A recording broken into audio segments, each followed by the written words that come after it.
Welcome everybody. In today's class, I want to talk about why this formula is true. So for those of you who are a little bit confused about the whole formula, first of all, I probably can give you an example first. So actually, it's like the left side. I'm talking about the addition of all integers starting from 1 up to somewhere, any kind of numbers you like. For example, if I'm just talking about the first 5 odd integers, basically means that I'm adding the numbers, the first 5 odd numbers, 1, 3, 5, 7, and 9. So this is sum here. You do a calculation yourself. This sum is exactly the same as 25. And pretty amazingly, it's also the same as 5 squared. That's what I talk about. This formula is actually an identity, which is actually quite amazing if you don't know how to prove it. If you're staying in a high school class and probably the high school teacher is going to give you an exercise like that and to say prove it by induction, but let's be honest about that. It's not proactive way to understand why this formula is true, because first of all, the formula is given to you first. You don't need to make a guess, you don't need to do any trial and error. Secondly, from there you try to prove it by induction. So it's more or less like a passive way to understand the formula.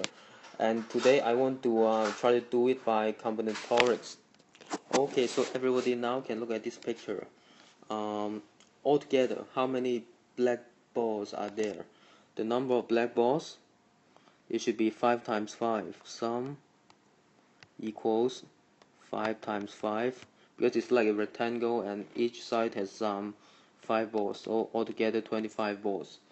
And there's another way of counting the number of balls here in this square, 5 by 5 square.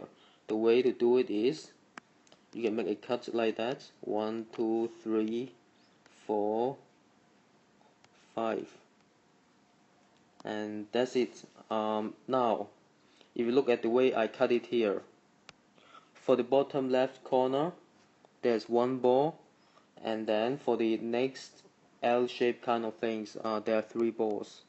The next one there are 5 balls obviously, and the next one you just do the counting yourself, 7 balls. And the last one obviously you can do the counting yourself, and there are 9 balls altogether. So essentially speaking, there are 2 different ways of counting the number of balls here. And the first way was just like what I said, because it's a square 5 by 5, there are 25 balls. And the second way to do it was just did this kind of cutting, just like what I did here. You can generate the sum of odd numbers, 1 plus 3 plus 5 plus 7 plus 9. And because of 2 different ways of counting for the same number of balls, and we can generate this formula, which is essentially the illustration why the previous example we got such a formula. And then we can generate the situation, actually generalize the situation to the case that there are n by n balls in a square, and you can do a similar cutting just like what I did. And in that case you're able to generate in this way the sum of the odd numbers from 1 up to n minus 1. So anyway, if you follow everything up to here, actually the same trick just like the previous example, but I just generalized to the case that there are n balls. That now we're able to get this formula just based on 2 different ways of counting the number of balls. I hope everybody understand why now the formula that the sum of the first n odd integers is equal to n squared is true. And that's basically the end of this video. Thank you everybody.